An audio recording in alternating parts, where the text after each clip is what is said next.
Hello बच्चों, जैसा कि हम बात कर रहे हैं सेट 2 की बात कर रहे हैं साइंस में, यूपी बोर्ड क्लास 10 की बात कर रहे हैं। सेट 2 में हम 824 IK पेपर कोड है हमारा, इसको हम सॉल्व करने जा रहे हैं।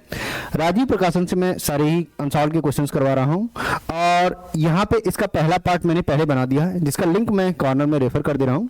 जो सेट 2 के पहले पार्ट का वीडियो है, अभी हम दूसरे पार्ट, मतलब वो ऑब्जेक्टिव क्वेश्चन था आपका 1 से 20 तक, और अभी हम आगे करने जा रहे हैं। आशा करता हूं आपकी तैयारी बहुत अच्छी चल रही होगी। और अगर किसी तरह की कोई समस्याएं हैं, मैंने पहले भी कहा है, आप मुझे मैसेज करेंगे। जैसा कि यूपी बोर्ड इंग्लिश मीडियम के कुछ बच्चों ने मैसेज किया था कि हमें क्या चाहिए, इंग्लिश में भी कंटेंट चाहिए, तो हिंदी में स्लाइड तो बनेगी, इंग्लिश में भी उसमें थोड़ा थोड़ा कंटेंट मैंने लास्ट क्वेश्चन में आज डाला है। अगले सेट से आपका हिंदी और इंग्लिश दोनों मिलना शुरू हो जाएगा, लेकिन ध्यान रहे पढ़ाऊंगा मैं हिंदी में ही, कुछ कुछ वर्ड इंग्लिश के बस यूज कर लूंगा, जिसकी वजह से यूपी बोर्ड इंग्लिश मीडियम के भी बच्चों को क्या हो जाएगी, आसानी हो जाएगी। हिंदी मीडियम के बच्चों को कोई दिक्कत नहीं आएगी, जैसा चलता है क्लास वैसे ही चलेगा, कोई दिक्कत वाली बात नहीं है। ज्यादातर हिंदी में ही प्रयोग होगा, इंग्लिश के कुछ वर्ड्स वहां आपको साइड में क्या हो जाएंगे, मिल जाएंगे। आज के लास्ट वाले क्वेश्चन में बस मैंने डाला है, अगले सेट से सारा हिंदी इंग्लिश दोनों मिलना शुरू हो जाएगा धीरे धीरे। तो देखते हैं हम साइट के क्वेश्चन सारे। 21 नंबर से हमारा स्टार्ट होगा। तो क्वेश्चन हमारा ये रहा। क्वेश्चन हमसे क्या कह रहा है कि एक 10 सेंटीमीटर की बात कर रहा है। 10 सेंटीमीटर फोकस दूरी वाले अवतल दर्पण से कितनी दूरी पर, यहां पे ध्यान दीजिएगा, फोकस दूरी हमारी कितनी है, फोकस दूरी देखिए 10 सेंटीमीटर, मतलब एफ इक्वल टू कितना हो गया, -10 सेंटीमीटर। क्यों? क्योंकि ये दर्पण कौन सा था, अवतल दर्पण। अवतल दर्पण की केस में आप जानते हैं जो फोकस रहेगा वो कैसा रहेगा, माइनस में रहता है। अवतल दर्पण से कितनी दूरी पर एक वस्तु रखी जाए, मतलब यू की वैल्यू आपसे पूछ रहा है, कितनी दूरी पर वस्तु रखी जाए ताकि उसका 5 गुना बड़ा प्रतिबिंब बने। अब एक बात जानते हैं आप, जबकि प्रतिबिंब कैसा है, बहुत विशेष ध्यान देना है, प्रतिबिंब वास्तविक हो। प्रतिबिंब कैसा हो, वास्तविक। आप एक बात जानते हैं, जब प्रतिबिंब वास्तविक होगा तो यहाँ पे जो मैं बात कर रहा हूं m कितना होगा, -5 होगा। कितना होगा, -5। अगर ये आभासी होता तो m क्या होता, पॉजिटिव होता। क्या होता, पॉजिटिव। ये बात आपको समझ में आनी चाहिए कि अगर ये वास्तविक है तो -5, अदरवाइज आभासी होगा तो क्या, 5, क्योंकि इसी से क्वेश्चन हमारा क्या हो जाएगा, अलग अलग बन जाएगा, और यही गलती होती है आपकी। तो m इक्वल टू आप जानते हैं -v/u, और यहाँ कितना हो जाएगा, -5। हम जानते हैं v बराबर कितना हो जाएगा, ये -5u हो जाएगा, -v इक्वल टू, और v इक्वल टू कितना हो जाएगा, 5u। ये आवर्धन क्षमता का फार्मूला है जो आप जानते हैं, m आवर्धन क्षमता है, v हमारा क्या है, ऑब्जेक्ट की स्थिति है, मतलब प्रतिबिंब की स्थिति है, सॉरी। तो मैं क्या करता हूं, इसका एक फिगर भी बनाता हूं साथ ही साथ, ताकि आपको बातें थोड़ी सी क्या ज्यादा क्लियर होंगी। अभी पोजीशन के साथ हम क्या बनाएंगे, साथ ही साथ फिगर भी बनाएंगे इसका कंप्लीटली। तो कह रहा है आपसे प्रतिबिंब की स्थिति भी ज्ञात करिए, मतलब पहले तो u की स्थिति ज्ञात करना है, प्लस साथ ही साथ क्या ज्ञात करना है, v की भी स्थिति ज्ञात करनी है। बना लेते हैं। तो हम जानते हैं 1/f इक्वल टू, चूंकि बात किसकी चल रही है, दर्पण की, तो यहाँ पे दर्पण के लिए होता है 1/v प्लस 1/u। आप जानते हैं v का मान कितना आया है, 5u, और u का मान कितना आया है, ये तो u ही रहेगा। यहाँ पे अगर मैं बात कर लूं, f का मान आपको ऑलरेडी दिया हुआ है, -10। आप जानते हैं यहाँ पे अगर मैं बात कर लूं तो ये कितना हो जाएगा, 5u। यहाँ पे अगर मैं करता हूं तो ये एलसीएम एक ही आएगा, 1 × 5, तो यहाँ पे कितना आ जाएगा, 5। 1/-10 हो जाएगा, 1/- कितना हो जाएगा, 10, सॉरी, 1/ कितना हो जाएगा, -10। इधर गुणा होगा तो कितना हो जाएगा, 5u इक्वल टू 6 में 10 का गुणा करेंगे कितना आएगा, -60। ध्यान रखिएगा ये -10 ही है, गलती से यहाँ पे हो गया, तो -60 हो गया। u इक्वल टू कितना हो जाएगा, भाग देंगे तो -12 सेंटीमीटर। क्योंकि u की पोजीशन आपको पता लग गई, कितनी हो गई, -12। कितनी पता लग गई, -12। आपको क्या करना है, v को निकाल लेना है। v इक्वल टू कितना आया, v इक्वल टू कितना था हमारा, 5u। कितना था, 5u, तो 5 गुणे कितना, -12। तो मैं बात कर लूंगा कितना हो गया, -60 सेंटीमीटर। माइनस क्या हो गया, 60 सेंटीमीटर। वस्तु की स्थिति एक बार बनाते हैं। जैसे मैं फिगर, मान लीजिए कहा तो नहीं है, फिगर इसलिए बनवा रहा हूं ताकि कॉन्सेप्ट जो हमने पढ़ा है वो रिलेट कर पा रहे हैं या नहीं, ये बात भी हम क्या कर लेंगे, चेक कर लेंगे। तो यहाँ पे अगर मैं बात कर लूं, ये हमारा कौन सा दर्पण है, अवतल दर्पण है। अवतल दर्पण पे हमारा क्या हो गया, ध्रुव हो गया। यहाँ पे प्रिंसिपल फोकस जिसको बोलते हैं हम, फोकस दूरी यहाँ पे हमारी हो जाएगी, पी से इसके बीच की दूरी क्या हो जाएगी, फोकस दूरी, मुख्य फोकस बोलते हैं इसको, प्रिंसिपल फोकस को। यहाँ पे एफ इक्वल टू कितना दे रखा है, एफ इक्वल टू दे रखा है -10। और यहाँ पे हमारा क्या हो जाएगा, सेंटर ऑफ कर्वेचर जिसको बोलते हैं वक्रता त्रिज्या। हम जानते हैं इसका डबल होता है वक्रता त्रिज्या, तो यहाँ से यहाँ तक की दूरी कितनी होगी, 10 का दूना कितना हो जाएगा, 20 हो जाएगा। 10 का दूना कितना हो जाएगा, 20। खैर ये बनाने की आपको जरूरत नहीं थी, ये समझाने के लिए बना रहा हूँ। चूंकि यू की स्थिति कितनी है, 12, 10 और 20 के बीच में है, मतलब ये कहाँ बनेगा, यहाँ बनेगा। ये कहाँ बनेगा, यहाँ बनेगा। हम जानते हैं मुख्य अक्ष के समांतर जो किरणें जाती है फोकस से होकर जाती है। मुख्य अक्ष के समांतर किरणें जो जाती हैं कहाँ से होकर जाती हैं, फोकस से होकर जाती हैं। एक बात और आपको पता है कि अगर मैं बोलूं वक्रता त्रिज्या से जो किरणें जाती हैं उसी डायरेक्शन में क्या हो जाती हैं, आगे बढ़ जाती हैं। तो ये दोनों किरणें कहीं पे हमारी यहाँ का क्या हो रही हैं, कट रही हैं। तो यहाँ मैं देख रहा हूँ प्रतिबिंब कहाँ बन रहा है, वक्रता त्रिज्या और अनंत के बीच में बन रहा है, और 20 से ज्यादा ही आंसर आया। यहाँ पे जो v की वैल्यू आई है वो कितनी है, 60 आई है। तो ये a डैश b डैश होगा जो कि हमारी प्रतिबिंब की स्थिति है, ये ab होगा जो हमारी किसकी है, वस्तु की हमारी है। और हम बात कर लेंगे यहाँ से यहाँ तक की दूरी हमारी कितनी है, v है, जो कि कितना है, -60 सेंटीमीटर। कितना है, -60। तो हमारी समझ से बातें क्लियर होंगी, आपको फिगर भी क्लियर होना चाहिए। साथ साथ आपको बनाना है, आपने पढ़ा भी है कि फोकस और वक्रता त्रिज्या के बीच में अगर वस्तु रखी जाती है तो उसका प्रतिबिंब कहाँ बनता है, वक्रता त्रिज्या और अनंत के बीच बनता है। मैं फिगर बनाने के लिए क्यों बोल रहा हूँ इस क्वेश्चन में, लेंस या दर्पण के कभी भी क्वेश्चन करिए फिगर साथ साथ बनाइए, वो पूछा हो या ना पूछा हो, होगा क्या, ये क्वेश्चन आता ही है, ये हमें कंफर्म है। 6 नंबर का क्वेश्चन रहेगा ही रहेगा पेपर में। अगर हम सही से प्रैक्टिस करके चल रहे हैं तो ये क्वेश्चन हमारे क्या रहेंगे, पक्के रहेंगे। हम जानते हैं हमें कितना भी प्रैक्टिस कर लेते हैं, एक आध क्वेश्चन में हमारा प्लस माइनस का फर्क आ ही जाता है, गलतियां हो ही जाती हैं चाहे अनचाहे में। जैसे यहाँ पे वास्तविक बोला था, अगर आप 5 रख के करते तो ये कितना आता, 8 आता उस समय, तो वहां पे आपका क्या हो जाता, गलत हो जाता, ये 12 ना आता, फिर क्या आता, 8 रख के देखिएगा आप, 8 आएगा, तो वहां गलती हो जाएगी आपकी, ठीक है ना, आता हुआ क्वेश्चन गलत हो जाएगा। दूसरा फिगर मान लीजिए अगर आपसे पूछ देता तो आप फिगर भी बना लेते, तो पहले से ही प्रैक्टिस करके चलेंगे ना, जितने क्वेश्चन है सबका हम फिगर भी बनाते चलेंगे और लगाते भी चलेंगे। ये बात आपको क्लियर होगी। चलते हैं आगे, 21 नंबर हो गया। 21 नंबर की बात कर लेते हैं, 22 नंबर क्वेश्चन की बात कर लेते हैं। किसी बात कर लेते हैं 22 नंबर। 22 नंबर हमारा क्या कह रहा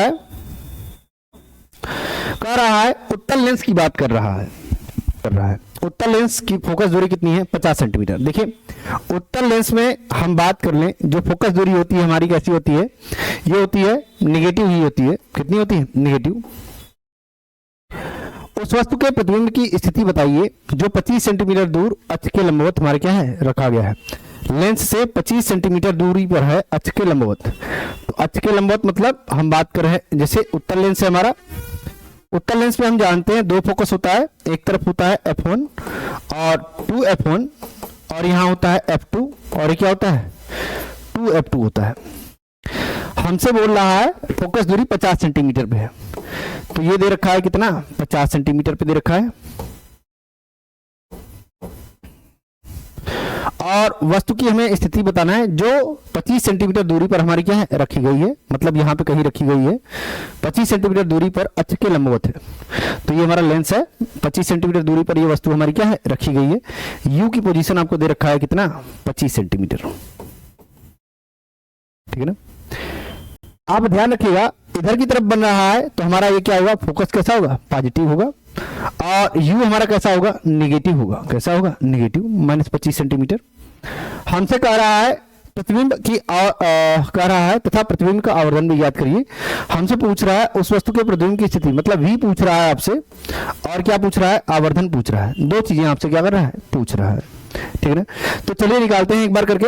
हम जानते हैं एक फार्मूला, क्या जानते हैं, 1/f = 1/v - 1/u, यही तो आप फार्मूला जानते हैं। ये लेंस के केस में होता है, किसमें होता है, लेंस के केस में। हम जानते हैं 1/f मतलब 1/50 = कितना होगा, 1/v - 1/-25। -25 को अगर मैं सॉल्व करता हूं तो कितना होगा, 1/25, यहां पर हो जाएगा 1/50। इधर भेजेंगे 1/50 - 1/25 बराबर 1/f। निकालेंगे कितना हो जाएगा, 50 एलसीएम हो जाएगा, 1 - 2 बराबर 1/f। भी 1/v बराबर हो जाएगा -1 कितना, 50। और इसको अगर मैं सॉल्व करता हूं तो v बराबर कितना हो जाएगा, -50। माइनस का मतलब किधर बन रहा है, ये इधर की तरफ बन रहा है। और आपने पढ़ा भी है, यहाँ से प्रिंसिपल एक्सिस के पैरेलल जाएगा, जिसको बोलते हैं मुख्य अक्ष के समांतर जाने वाली किरणें मुख्य फोकस से होकर निकल जाएंगी, प्रिंसिपल फोकस से होकर क्या हो जाएंगी, निकल जाएंगी। और दूसरा हम जानते हैं प्रकाशिक केंद्र से जो हमारा जाता है उसी डायरेक्शन में हमारा क्या हो जाएगा, आगे बढ़ जाएगा। तो ये किरणें हमारी क्या होती हैं, ये सीधे जाएंगी, कहीं मिलेंगी नहीं, ये आगे बढ़ाते रहेंगे, कहीं मिलेंगी नहीं। ये मिलेंगे कैसे, इसको जब हम पीछे की तरफ बढ़ाते हैं, पीछे की तरफ बढ़ाएंगे तो ये क्या होंगी, ये मिलेंगी, ये क्या होंगी, मिलेंगी। तो लगभग 50 के ही आसपास आ रहा है। तो 50 के आसपास का मतलब ये फोकस के ही बराबर आ रहा है। आप ध्यान रखिएगा, वस्तु की स्थिति यहाँ है और ये कितना होगा, 50 होगा। चूंकि बीच की दूरी थोड़ी सी ज्यादा होनी चाहिए थी, यहाँ 25 है, थोड़ा डिस्टेंस पे बनेगा ये, ठीक है ना। तो आप बनाते समय ध्यान रखिएगा, मैंने तो रैंडमली बना दिया है, प्री डायग्राम जो बनाया है। तो आप ध्यान रखिएगा, ये ए बी था हमारा और ये क्या है, ए डैश बी डैश है, क्या है, ए डैश बी डैश। मैं इसका फिगर फिर से बना दे रहा हूँ। रीजन, ये फिगर थोड़ा सा कैसा बन गया है, थोड़ा सा लीपापोती हो गई है। लीपापोती का मतलब साफ नहीं है आपका, मैं साफ बना रहा हूँ यहाँ फिगर, देख लीजिएगा। तो क्या करते हैं, पहले तो वी की कंडीशन हमारी आ गई, फिगर देख लेते हैं पहले ना। यहाँ देखिए हम लेंस बना देते हैं, ये कौन सा लेंस है, उत्तल लेंस है। देखिए उत्तल लेंस था, मुख्य अक्ष के समांतर चला गया, यहाँ पे कितना हो गया, F1 हो गया, और ये क्या हो गया, F2 हो गया। यहाँ पे अगर मैं देख रहा था, ये प्रकाशिक केंद्र होता है जिसको बोलते हैं ऑप्टिकल सेंटर। यहां पे अगर मैं बात कर लूं, ये जो दे रखा है, सॉरी 2F1, और यहां बात कर लें F2, और कितना हो जाएगा 2F2। वस्तु की स्थिति कितने दे रखी है, 12 सेंटीमीटर, ये दे रखा है। प्रिंसिपल एक्सिस के पैरेलल जाएगा, फोकस से हो जाएगा, मुख्य फोकस से, और यहां से अगर जाएगा प्रकाशिक केंद्र से तो उसी डायरेक्शन में आगे बढ़ जाएगा। ये कहीं कटेगा नहीं, इसको आगे की तरफ बढ़ाएंगे तो कहां कटेगा, ये कटेगा हमारा, इसी पे कटेगा 50 सेंटीमीटर पे ही। रीजन जो आंसर आया है वो कितना है, 50 सेंटीमीटर ही आया है। तो ये कहाँ है, मुख्य फोकस के आसपास हमारा बन ही रहा है, ठीक है ना। तो मुख्य फोकस नहीं, ये हमारा फोकस इधर की तरफ है, आभासी बनेगा, प्रतिबिंब कैसा बनेगा, आभासी। तो इसलिए डॉट डॉट करके आगे बढ़ा है। रियल होता तो किधर बनता, इधर बनता, वास्तविक होता तो उधर बनता, आभासी है तो इधर। ये बात आपको समझ में आ रही है। वी का कंडीशन कितना आ गया आपका, -50 आ गया, कितना आ गया, -50। अब देखिए आवर्धन भी निकालना है, क्या निकालना है, आवर्धन। तो यम बराबर कितना होगा, लेंस के लिए बात चल रही है, किसके लिए बात चल रही है, लेंस के लिए। तो लेंस के लिए हम क्या करते हैं, V/U कितना करते हैं, V/U। V का मान कितना है, -50, और U का मान कितना है आपका आया था, U का मान -25 था, कितना था, -25। तो आप रख लेंगे तो कितना आएगा, आवर्धन 2 आ गया। आवर्धन कितना आ गया, 2 सेंटीमीटर। तो आवर्धन अगर हमारा पॉजिटिव आ रहा है तो आभासी प्रतिबिंब बनता है, आवर्धन अगर हमारा निगेटिव आ रहा है तो वास्तविक प्रतिबिंब बनता है, ऐसा आपको पता है। तो ये हमारा क्या रहा, कंडीशन रहा, आप इसको नोट कर लेंगे, ठीक है ना। चलते हैं आगे। कह रहा है 2 ओम, 23 नंबर क्वेश्चन, 2 ओम, 3 ओम और 5 ओम के प्रतिरोधों को श्रेणी क्रम में जोड़ा गया है। हमने 2 ओम को, 3 ओम को और 5 ओम को श्रेणी क्रम में जोड़ा गया है। यदि संयोजन के सिरे पर, जो संयोजन का सिरा है वहां 30 वोल्ट का हमारा क्या लगा है, विभवांतर लगा है। तो कह रहा है प्रत्येक प्रतिरोध के बीच विभवांतर ज्ञात करिए। देखिए हम जानते हैं, हम एक बात जानते हैं, आपको ट्रिक बताया है, जिन बच्चों ने किया वो क्लास उनको पता है, पीछे का मैंने ट्रिक बताया था आपको कि जब सीरीज की बात चलती है, श्रेणी क्रम की बात चलती है, तो हम याद रखते हैं भविष्य में हमें क्या बनना है, SI, सब इंस्पेक्टर होता है फार्मूला, लेकिन यहाँ पे SI का मतलब क्या है, S से सीरीज है, S से क्या है, सीरीज, I से क्या हो गया, करंट, I से क्या हो गया, करंट। तो करंट सीरीज में क्या होता है, समान। ट्रिक याद रखेंगे, ट्रिक आपका ये रहेगा, सीरीज में क्या समान रहेगा, करंट समान रहेगा। तो इसका उल्टा क्या रहेगा हमारा, पैरेलल में क्या होता है, पैरेलल में हमारा वोल्टेज समान होता है, ठीक है ना। पैरेलल का मतलब समांतर में, पैरेलल का मतलब क्या, समांतर में, और सीरीज का मतलब क्या, श्रेणी क्रम में। सीरीज का मतलब क्या, श्रेणी क्रम में। और यहाँ पे ये क्या है, करंट का मतलब धारा, करंट का मतलब क्या है, धारा। V मतलब क्या, वोल्टेज, V मतलब क्या, वोल्टेज। ये बात आपसे चल रही है। तो जब आपको इतनी बातें समझ में आ गई तो आप जानते हैं कि यहाँ पे सर्किट में पूरा हमारा जो करंट रहेगा पॉजिटिव से फ्लो होगा, और सब पे करंट क्या रहेगा, समान, और यहाँ पे I हमारा क्या हो जाएगा, निकल जाएगा। हर जगह करंट जो फ्लो होगा वो कितना होगा, I, लेकिन जो वोल्टेज होगा वो क्या होगा, हर पे अलग अलग होगा। वोल्टेज का मतलब ये जो वोल्ट होगा हमारा, ये क्या होगा, अलग अलग होगा सब पे, V1, V2 और V3। आपको पता है पूरे सीरीज का अगर मैं बात कर लूं, जो रेजिस्टेंस है, मान लिया ये R1 है, ये R2 है, और ये कितना है, R3 है। तो जब मैं तुल्य प्रतिरोध निकालना हूं, जिसको बोलते हैं रिजल्टेंट रेजिस्टेंस, तो ये कितना आ जाएगा, R1 + R2 + R3, क्योंकि ये किसमें है, श्रेणी क्रम में है। तो यहाँ पे लिख लेंगे, क्योंकि ये क्या है, श्रेणी क्रम है। कैसा है, श्रेणी क्रम में।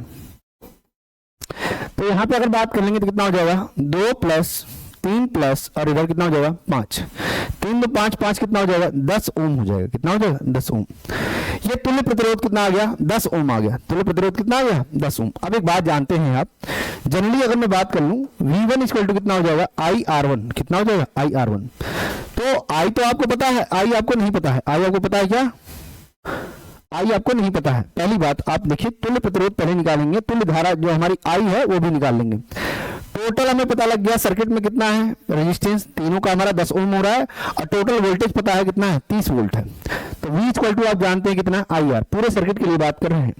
तो पूरे सर्किट के लिए करंट कितना हो जाएगा, V का मान दे रखा है 30 और R का मान ये इधर जाएगा, भाग में चला जाएगा।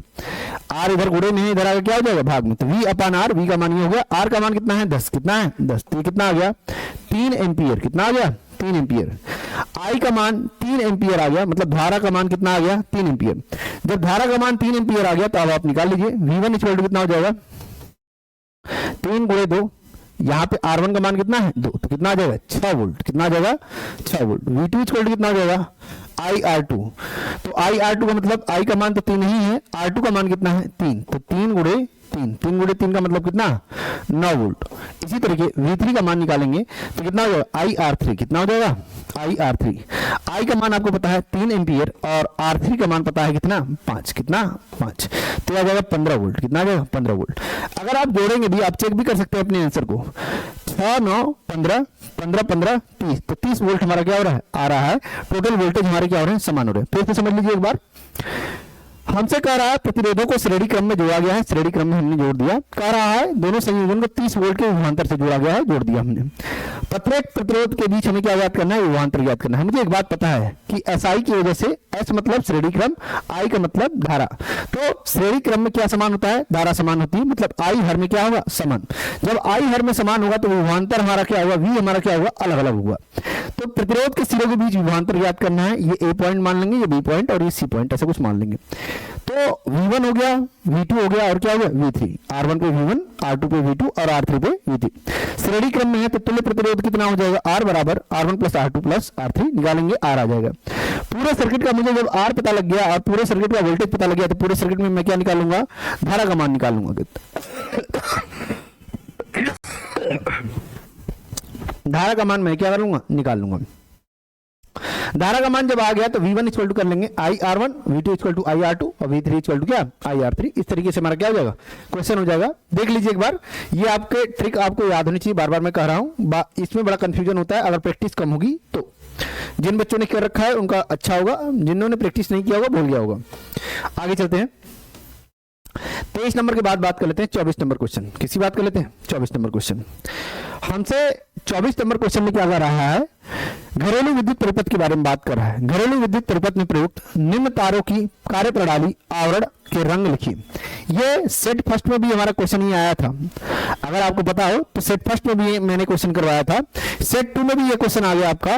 और वहां पे तो आपसे पूछा था कि तीनों को कितने टाइप्स के होते हैं तार ये बताइए और सबका रंग और कार्य बताइए। यहाँ पे आपसे पूछ दिया है, वही चीज पूछा है। तो हम जानते हैं विद्युतमय तार होता है हमारा, एक भूसंपर्क तार होता है और एक क्या होता है उदासीन तार। जो जीवित, या मैं बात कर लूं विद्युतमय हमारा तार होता है, वो हमारा कैसा होता है, विद्युतमय तार जब भी बात करते हैं उच्च वोल्टेज के उपकरणों को धारा पहुंचाती है। आमतौर पर एक ऐसा होता है लाल रंग का, जैसा कि हम देखते हैं जो भी घरों में हम तार यूज करते हैं उसमें भी हमारा कैसा होता है, ये लाल रंग का ही होता है, तो लाल रंग का ये होता है। उदासीन तार अगर मैं बात करूंगा तो उदासीन तार वह तार होता है जो धारा को वापस ले जाती है। धारा को वापस ले जाने का मतलब करंट को हमारा क्या करता है, वापस ले जाता है। और ये आमतौर पर कैसा होता है, काले और भूरे रंग का होता है।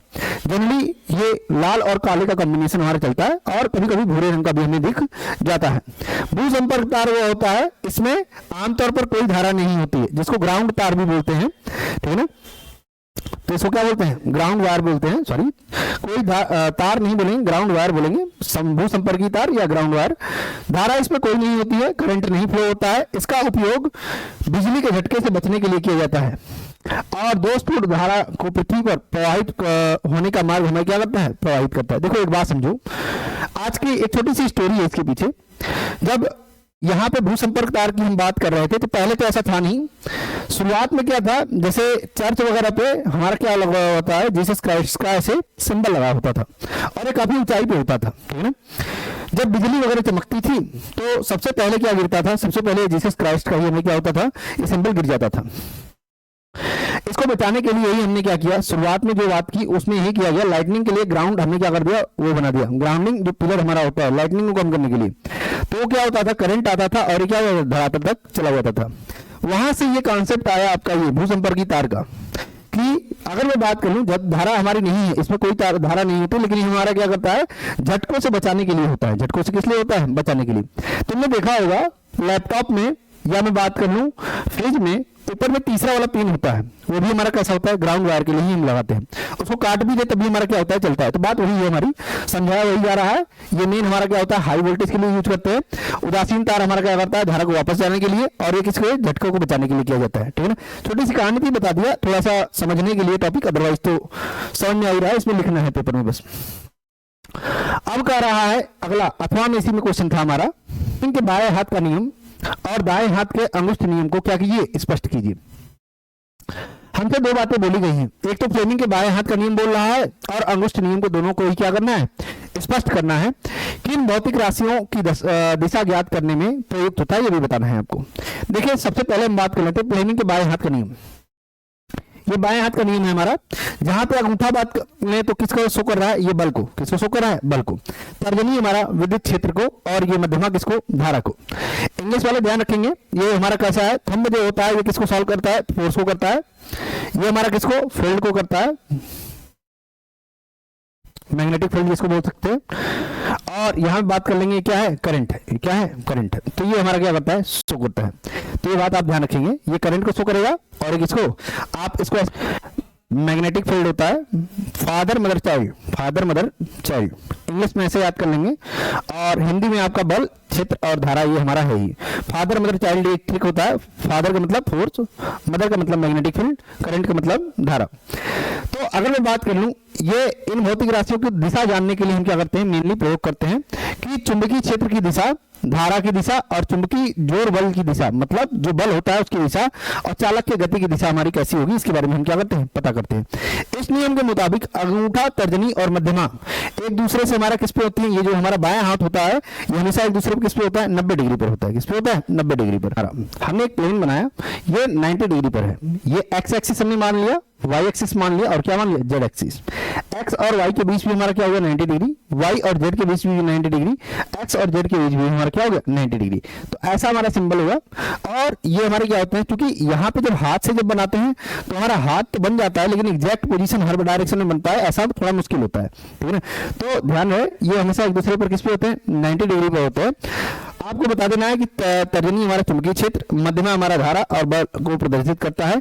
मेनली इसका इलेक्ट्रिक मोटर के लिए हम यूज करते हैं, इलेक्ट्रिक मोटर की गति की दिशा हम याद करने के लिए करते हैं, और इसके लिए हम फ्लेमिंग के बाएं हाथ के नियम का यूज करते हैं। ध्यान रखें, मोटर के लिए हम बाएं हाथ का करते हैं, जनरेटर के लिए दाएं हाथ का करते हैं। बस यही बात आपको ध्यान रखनी है, मोटर के लिए किसका करते हैं, बाएं हाथ का करते हैं, और हम जानते हैं जनरेटर के लिए कौन सा करते हैं, दाएं हाथ का। अंगुष्ठ नियम, देखो एक बात समझो, दाहिने हाथ का अंगुष्ठ का नियम क्या कहता है हमारा, हम जानते हैं ये दाहिना हाथ हमारा, ये हमारा क्या है, तार है। तार की डायरेक्शन में जो करंट फ्लो कर रहा है हमारा, वो इस डायरेक्शन में हमारा, जैसे कि हम देख पा रहे हैं करंट जो फ्लो कर रहा है वो ये है। तो थंब हमारा क्या करेगा, थंब या हम बात कर लें अंगूठा जो होगा दाहिने हाथ का, वो किसको रिप्रेजेंट करेगा, ये करंट को रिप्रेजेंट करेगा। और ये जो फिंगर है हमारा, किसको रिप्रेजेंट करेगा, चुंबकीय क्षेत्र को। सेट फर्स्ट में भी यही क्वेश्चन आया था आपका, और यहाँ पे भी यही क्वेश्चन आया। तो क्वेश्चन पूछ रहा है, कहीं ऑब्जेक्टिव पूछ रहा है, कहीं टिप्पणी पूछ ले रहा है, कहीं उसको एक्सप्लेन करने के लिए फिगर के साथ कर दे रहा है, तो आपको बनाना पड़ेगा, यहाँ फिगर भी बनाना पड़ेगा और साथ साथ बताना भी पड़ेगा। हम जानते हैं कि दाहिने हाथ के विद्युत धारावाही चालक को हम बात कर लेंगे, इस प्रकार पकड़ते हैं कि अंगूठा हमारा क्या करता है, विद्युत धारा की ओर संकेत करता है, और उसकी अंगुलियां क्या करती हैं, चालक की ओर। अगर मैं बात करूं चुंबकीय क्षेत्र या चुंबकीय बल रेखाओं की दिशा को क्या करती हैं, प्रदर्शित करती हैं। चुंबकीय बल रेखाओं की दिशा में चुंबकीय बल को क्या करती हैं, प्रदर्शित करती हैं। तो ये करंट का और ये धारा का, अगर अपवर्ड डायरेक्शन में या मैं बोलूं ऊपर की तरफ है धारा हमारी फ्लो हो रही है, तो ये चुंबकीय क्षेत्र किधर होगा, इधर की तरफ। अगर डाउनवर्ड डायरेक्शन में नीचे की तरफ है, तो ये किधर की तरफ होगा, इस डायरेक्शन में। तो आपको ये बात क्या हो ध्यान रहे।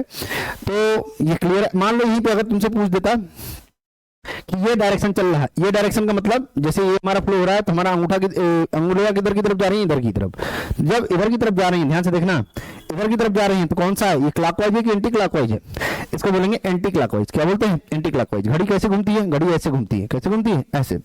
तो ये क्या है, क्लॉकवाइज कब होगा, जब ये हमारा डाउनवर्ड साइड पे जाएगा। जब कैसा होगा, डाउनवर्ड साइड पे जाएगा, डाउनवर्ड मतलब नीचे की तरफ, ये कौन सा होगा, क्लॉकवाइज। और ये कैसा होगा, एंटी क्लॉकवाइज। तो दोनों बात ध्यान है, ये एंटी क्लॉकवाइज है और ये कैसा है, क्लॉकवाइज है, ठीक है। तो चलते हैं आगे। निम्न अभिक्रियाओं के लिए संतुलित रासायनिक समीकरण लिखिए। क्या रहा है, लेड नाइट्रेट को गर्म करना है। किसको गर्म करना है, लेड नाइट्रेट को। जब लेड नाइट्रेट को गर्म करना है, देखो ध्यान से, लेड नाइट्रेट का फार्मूला आपको ध्यान होना चाहिए कि Pb पे 2+ होता है। Pb पे कितना होता है, 2+। NO3 पर 1- होता है। NO3 पर कितना, 1-। तो मैंने बताया था, ये तुमने क्लास 9 में पढ़ रखा है। जब हम बनाते हैं, वैलेंसी लिखते हैं, इसकी संयोजकता लिखते हैं, तो कितना लिखते हैं, 2 लिखा और कितना लिखा, 1। Pb का 1 से गुणा किया, NO3 का 2 से, तो यहाँ कितना हो गया, Pb NO3 का ट्वाइस। ये फार्मूला हो गया हमारा। हम जानते हैं यहाँ पे Pb हमारा 2+ है, Pb कितना है, 2+ है। यहाँ पे लेड ऑक्साइड बना रहा है, ये 2- है। यहाँ पे कितना है, नाइट्रोजन डाइऑक्साइड है। जैसे कार्बन डाइऑक्साइड होता है तो CO2 लिखते हैं, नाइट्रोजन डाइऑक्साइड होता है तो NO2 लिखते हैं। बस यही ध्यान रखिए। O2 हमारा क्या कर रहा है, वो बैलेंस है ही, ठीक है ना। तो ये दोनों हमारी क्या है, ये गैस है, ये भी क्या है, गैस है। यहाँ पे हमें समझना ये है कि जब लेड नाइट्रेट को मैं गर्म कर रहा हूं तो यहाँ पे जो लेड हमारा है वो कितनी बार है, 2 बार है। यहाँ पे भी लेड कितनी बार है, 2 बार है। अब देखो 2 बार क्यों है, ऑक्सीजन हम जानते हैं हमारा कितना है, 2- है और ये 2+ है, ये तो बैलेंस हो गया। लेकिन यहाँ पे 2+ था और 1- था, तो इसको बैलेंस करने के लिए मुझे ये तो 2 करना पड़ा। जब ये 2 हुआ तो हम जानते हैं NO2 और O2 बन रहा है, तो इस केस को हम करेंगे जब, तो हमारा कितना होगा, 2PbO बन जाएगा। कितना बन जाएगा, 2PbO। लेड नाइट्रेट को गर्म करेंगे, 2PbO और 4NO2 और कितना हो जाएगा, O2। बैलेंसिंग एक बार चेक कर लेते हैं, 2 Pb है, इधर भी 2 Pb है। यहाँ पे बात कर लें, ये कितना था हमारा, 2 का 3 में गुणा हुआ, कितना हुआ, 6, 6 दूना कितना हो गया, 12। यहाँ पे बात कर लेंगे, 2 हो गया ये ऑक्सीजन, हम बात कर लेंगे कितना है, 2, 4 दूना 8 ऑक्सीजन हो गया और ये कितना हो गया, 2। तो 8, 2, 10, 2, 12 ये भी हो गया। और यहाँ पे अगर हम बात कर लें, 3 गुणे 2 पहले हो जाएगा, इससे गुणा होगा तो, और ये भी गुणे में ही है तो कितना जाएगा, गुणे 2, तो कितना आ जाएगा, 12। ये भी ऑक्सीजन 12 हो गया, वो भी कितना हो गया, 12। तो बैलेंस हो गया। आपको क्या करना है, एग्जाम में जब आप लिखेंगे तो आप यहाँ पे लिखेंगे इस बात को कि ये लेड नाइट्रेट है, ये क्या है, लेड नाइट्रेट है, ये क्या है, लेड ऑक्साइड है, लेड क्या है, ऑक्साइड है। और यहां बात कर लेंगे क्या, नाइट्रोजन डाइऑक्साइड होता है, डाई होगा तो 2 ही होता है, ऑक्सीजन ऑक्साइड। और यहां बात कर लेंगे ऑक्सीजन जो होता है वो कितना होता है, ऑक्सीजन ही है। तो ये बनेगा आपका, ये बात समझ में आ रही होगी। आगे बात कर लेते हैं। कह रहा है एथेनोइक अम्ल से सोडियम कार्बोनेट का हमें क्या करना है, अभिक्रिया करना है। अब एक बात समझते हो आप, एथेनोइक एसिड जब तुमसे बोल रखा है तो एथेनोइक एसिड का फार्मूला क्या होगा, ये 4थे नंबर चैप्टर का है क्वेश्चन आपका। आपको बताया गया था, अगर आपको थोड़ा सा भी ध्यान हो तो आपको बेसिक बातें क्या हो गई थी, थोड़ी सी बात की गई थी कि जब भी मैं बात कर रहा हूँ एथेनोइक एसिड की बात कर रहा हूँ तो फार्मूला कितना होगा, CH3COOH। कितना होगा, CH3COOH। और आपको बताया जा रहा है कि जब CH3COOH है तो ये कौन सा होता है, ये होता है वीक एसिड, जिसको बोलते हैं क्या, दुर्बल अम्ल। क्या बोलते हैं, दुर्बल अम्ल। इसको जब ब्रेक करेंगे तो CH3COO- और H+ में टूटता है। और ये कौन सा होता है, एसीटेट। कौन सा होता है, एसीटेट। हाइड्रोजन आयन हो रहा है, सोडियम से रिएक्ट करेगा। तो यहां होता क्या है, सोडियम हमारा किसके साथ आ जाएगा, सोडियम आ जाएगा इसके साथ, और Na क्या होता है, प्लस। Na क्या होता है, प्लस। तो Na किसके साथ आ जाएगा, CH3COO के साथ आ जाएगा। तो यहां पे हमारा बन गया CH3COO Na। और हाइड्रोजन कभी भी हम H नहीं लिखेंगे, क्या लिखते हैं, H2 लिखते हैं। क्या लिखते हैं, H2। तो यहां पे अगर मैं बात कर लूं तो H2 जब वहां होगा तो इसी को बैलेंस करने के लिए हमें क्या करना पड़ेगा, यहाँ पे CH3COO भी हमारा कितना लिखेंगे, 2 लिखेंगे। कितना लिखेंगे, 2। ये आगे की तरफ 2 होगा, यहाँ पे आगे की तरफ कितना होगा, 2। जगह नहीं है, मैं नीचे लिख देता हूँ।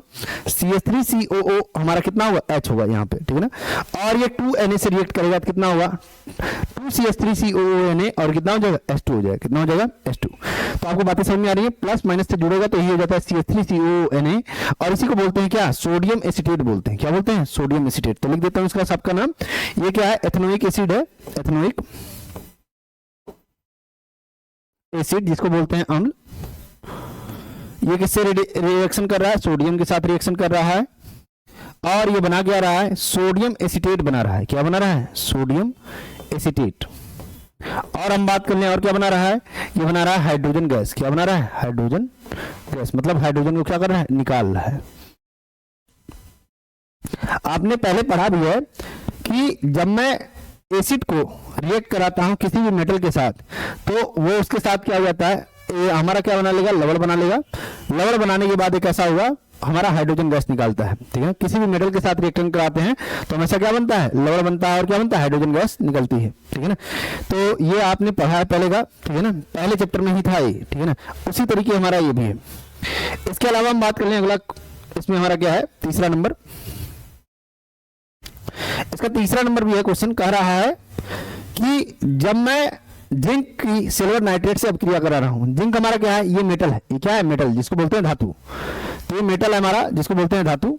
AgNO3 से हमारा रिएक्ट कर रहा है। अब देखो यहां ध्यान समझना, Zn पे जनरली होता है 2+, कितना होता है 2+, Ag पे होता है 1+, और NO3 पे कितना होता है 1-।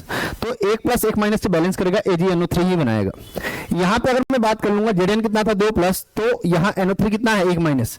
अब इसको बैलेंस करने के लिए यहाँ पे ध्यान देना, जिंक हमारा कितना होता है 2, प्लस- की बात करते नहीं लिखते समय, और NO3 हमारा कितना है 1, NO3 कितना है 1, तो यहाँ पे ये मल्टीप्लाई होगा तो Zn 1 ही है और NO3 कितना है 2 है। तो यही हम फार्मूला लिखते हैं यहाँ पे, जिसको बोलते हैं जिंक नाइट्रेट। क्या बोलते हैं, जिंक नाइट्रेट। तो यहाँ से बातें आपको क्लियर भी होंगी। और हमारा सिल्वर क्या हो जाएगा, अलग हो जाएगा, 2Ag क्या हो जाएगा, अलग हो जाएगा। तो अगर मैं बात करनी यहाँ पे समझ लीजिए आप, तो ये हमारा क्या है, जिंक है, ये क्या है, जिंक है, जिसको बोलते हैं, हिंदी में लिखेंगे यहाँ पे जिंक है। और ये क्या है, सिल्वर हमारा क्या है, नाइट्रेट। सिल्वर क्या है, नाइट्रेट। ये बन जाएगा जिंक के नाइट्रेट, जिंक के नाइट्रेट, और ये बन जाएगा क्या, सिल्वर। क्वेश्चन कह रहा है सोडियम सल्फेट के विलयन की बेरियम क्लोराइड से रिएक्शन करवा रहा है। देखिए ध्यान से, सोडियम सल्फेट बोल रहा है। अब तुम्हें फार्मूला याद होना चाहिए, सोडियम का हमारा कितना होता है, सोडियम का हमारा होता है 1+ होता है, जनरली क्या होता है, सोडियम होता है 1+, और सल्फेट कितना होता है 2-। बार बार क्यों बता रहा हूं, क्योंकि मैं जान रहा हूं, मैं पढ़ाते समय और स्कूलों को विजिट करते समय, विजिट करने का मतलब मैं स्कूल में जा रहा हूं, चेक कर रहा हूं, और पिछले 6 साल से मैं पढ़ा रहा हूं यूपी बोर्ड के बच्चों को और CBSE बोर्ड के बच्चों को। तो मुझे एक बात समझ में आ रही है, इस चैप्टर की सबसे बड़ी वीक पॉइंट आपको आयन याद नहीं है, जो कि 9 का है, और वहां आपको बार बार समस्या आती है, फार्मूला भी बनाने में समस्या आती है। तो जब वही नहीं आएगा तो फिर रिएक्शन कहां से करोगे।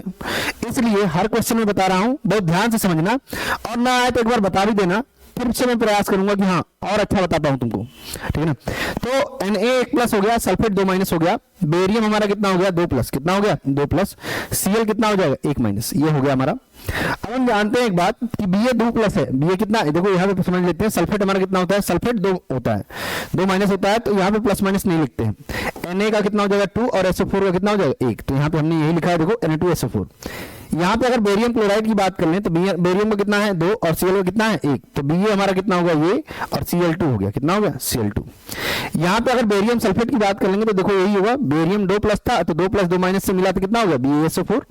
इसी तरीके हम बात कर ले, Na 1+ था और Cl 1- था, तो यहाँ कितना होगा NaCl, सिंपल फार्मूला हो गया। ठीक है ना, 1+, 1- के साथ, 2+, 2- के साथ। तो अगर यहाँ पे अगर 1 होता है तो मुझे 2 करना पड़ता है, आप ऐसे याद रख लीजिए, या आप ऐसे बना लिया करिए जब आपको ना समझ में आए तो। ठीक है ना, तो यहाँ बात कर लें, क्या है, सोडियम सल्फेट है, ये क्या है, सोडियम सल्फेट है, सोडियम सल्फेट है,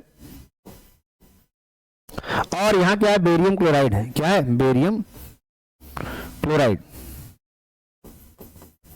ये क्या है, बेरियम सल्फेट है, बेरियम क्या है, सल्फेट है, और ये क्या है, सोडियम क्लोराइड, सोडियम क्या है, क्लोराइड। ये बात आपको क्या होनी चाहिए, ध्यान होनी चाहिए। चलते हैं आगे, कोई दिक्कत नहीं होनी चाहिए हमारे समझ से। तो संक्षिप्त टिप्पणियां लिखना है, क्या करना है, संक्षिप्त टिप्पणियां लिखना है। हमसे कह रहा है समजातीय श्रेणी के बारे में बताइए, क्या बताइए, समजातीय श्रेणी। अब देखिए, आप जानते हैं कार्बनिक यौगिकों की ऐसी श्रेणी जिसमें सदस्यों का रासायनिक गुण क्या हो, समान हो। रासायनिक गुण समान होता है, रासायनिक गुण क्या होता है, समान। सामान्य आणविक सूत्र को प्रदर्शित करते हैं, बता भी दे रहा हूं अभी, और उन्हें हम क्या कहते हैं, समझाती श्रेणी। आप एक बात ध्यान रखिएगा, रासायनिक श्रेणी समान होगी, आणविक सूत्र भी हमारे क्या होंगे, समान। आणविक सूत्र का मतलब क्या, जैसे अगर मैं बात कर रहा हूं किसी भी ग्रुप की, मैं बात कर ले रहा हूं, जैसे मैं बोल रहा हूं सी एल्केन ग्रुप की बात करता हूं, CnH2n+2 होता है। अगर मैं लिखता हूं मेथिन तो कितना लिखूंगा, CH4, कितना लिखूंगा, CH4। और अगर मैं आगे बढ़ा रहा हूं, 2 लिख रहा हूं यहाँ पे, C2 लिख रहा हूं, तो यहाँ कितना हो जाएगा, H 2 × 2 + 2, मतलब ये कितना हो जाएगा, ये हो जाएगा C2H6 हो जाएगा। C2 कितना हो जाएगा, H6। अब देखो CH4 और C2H6 में कितने का डिफरेंस है, एक तो कार्बन का डिफरेंस है, और यहाँ 4 हाइड्रोजन था, यहाँ 6, मतलब कितने का, CH2 का। तो ये तो एल्केन का है, किसका है, एल्केन का। इसी तरीके अगर मैं बात कर लूं आगे, अगर इसके करता तो कितना होता, C3H8 होता, आगे फिर जाता तो कितना होता, C4H10 होता। तो ये क्या हो जाता, प्रोपेन, और ये क्या हो जाता, ब्यूटेन। ये तो एल्केन ग्रुप का रहा, किसका रहा, एल्केन का। अगर मैं बात कर लूं एल्कीन ग्रुप का, किसका बात कर लूं, एल्कीन ग्रुप का, तो एल्कीन ग्रुप का फार्मूला कितना होता है, CnH2n, कितना होता है, CnH2n। अगर मैं यहां पे लिखता हूं, ये मेथिन एथिन से ही स्टार्ट होता है हमारा, मेथिन नहीं बनता है कभी भी, C2H4 है हमारा, कितना है, C2H4 है। तो C2H4 के आगे अगर मैं लिखूंगा, जैसे 2 × 4 ही तो होगा, n का मान अगर मैं 2 रख रहा हूं तो कितना होगा, 4। मेथिन नहीं बनता है, एथिन से ही स्टार्ट होता है, डबल बॉन्ड बनता है। कार्बन कार्बन के बीच हमारा क्या होता है, डबल बॉन्ड बनता है हमेशा, CH2 डबल बॉन्ड CH2 ऐसा बनाते हैं। अगर मैं यहाँ पे प्रोपीन लिख रहा हूँ, ये 3 लिखूंगा तो कितना हो जाएगा, H हो जाएगा हमारा 3 × 2, तो ये आ जाएगा C3H6। C3 कितना आ जाएगा, H6, तो ये हो जाएगा प्रोपीन, क्या हो जाएगा, प्रोपीन। अब एक बात समझिए, तो यहां पे अगर मैं बोलूं C2H4 और C3H6 में एक कार्बन का डिफरेंस है, H4 था, H6 हुआ, कितने को हो गया, H2 का, मतलब CH2 का डिफरेंस चल रहा है, कितने का, CH2 का। एल्केन का देख लिया, एल्केन का देख लिया, अभी देख लेते हैं एल्काइन का, देख लेते हैं, किसका देख लेते हैं, एल्काइन का। एल्काइन का फार्मूला होता है H2n-2, CnH2n-2। यहां पे अगर मैं करता हूं तो एक फार्मूला होता है C2H2, जो कि हमारा क्या है, यहां बोलेंगे इथाइन, क्या बोलते हैं, इथाइन। अगर यहां n की वैल्यू 2 रखूंगा तो 2 × 4 - 2 कितना आएगा, 2 ही तो आएगा। अगर n की वैल्यू 3 रख रहा हूं तो यहां कितना हो जाएगा, 2 × 3 - 2, तो यहां करेंगे तो कितना हो जाएगा, C3, और यहां कितना हो जाएगा, 6 - 2 मतलब कितना, 4। आप देख लीजिए यहाँ पे 2 था, यहाँ 3 था, मतलब कार्बन कितना, 1, हाइड्रोजन 2 था, 4 हो गया, कितना हो गया, 2। मतलब एल्काइन में भी अगर आगे जा रहा हूं ऐसे, तो इसको बोलते हैं समजाती श्रेणी, जिसको इंग्लिश में बोलते हैं होमोलोगस सीरीज। क्या बोलते हैं, होमोलोगस सीरीज बोलते हैं, ठीक है ना। मुझे एक बात समझ में आ रही है, इनके केमिकल प्रॉपर्टी, या मैं बोल दूं रासायनिक गुण हमारे क्या होंगे, समान होंगे।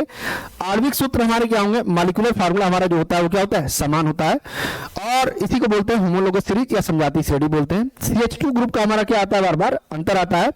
एल्केन में हम बात कर लें, यहाँ CH2 की हम बात कर रहे हैं, डिफरेंस हो रहा है, ऐसे ही हम बात कर ले एग्जाम्पल के रूप में, वही बताया है, CH4, C2H6, C3H8, C4H10, और इसी तरीके C5H12 और C6H4, किसी को भी आप ले लेंगे C6। और यहाँ पे हमारे समझ से ना एल्केन अगर चलेगा हेक्सेन में, तो ये फार्मूला क्या हो गया, गलत लिख दिया यहाँ पे, देखिए C6 जब आप लिखेंगे तो 2n+2 होगा, 6 × 12 तो 14 होगा, यहाँ पे कितना होगा, 14। तो ध्यान रखिएगा, ये गलत कर दिए थोड़ा सा प्रिंटिंग में, मतलब स्लाइड बनाने में, ठीक है ना। तो यहां तक बातें क्लियर है, आगे चलते हैं।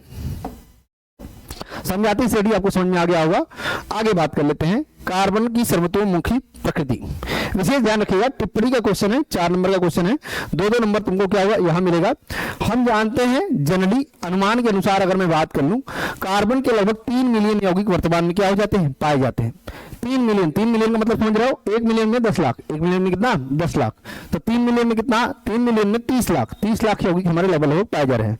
इसीलिए तुम देखते हो कार्बनिक रसायन का एक बुक बनता है, जो कि 11 बार हम पढ़ते हो, आगे चल के थीसिस वगैरह चलता है तो वो बढ़ता जाता है हर बार, जिसमें मेडिसिन और आज जितने भी प्रोडक्ट तुम जानते हो हेल्थ से रिलेटेड, या मैं बात कर लूं अपने टेक्नोलॉजी से, हर में क्या होता है, कार्बन का यूज होता ही है। तो ये अलग अलग तरीके से यूज किया जाता है। कार्बन द्वारा इतनी अधिक संख्या में यौगिकों का बनना इसके कारक क्या है, निम्न है, जिसको बोलते हैं सर्वतोमुखी क्या प्रकृति। एक तो होता है श्रृंखलन, ये बनाता है। श्रृंखलन का मतलब क्या, जैसे अगर मैं बोलूं कि कार्बन का कार्बन के साथ, अभी आपने देखा कार्बन का कार्बन के साथ कई सारे चेन बनते रहते हैं, ये आगे कार्बन से जुड़ेगा, ऐसे कार्बन से जुड़ेगा, ये क्या है, श्रृंखलन है। इसका क्या है, श्रृंखलन, मतलब ये ज्यादा से ज्यादा भी क्या हो सकते हैं, जुड़ सकते हैं।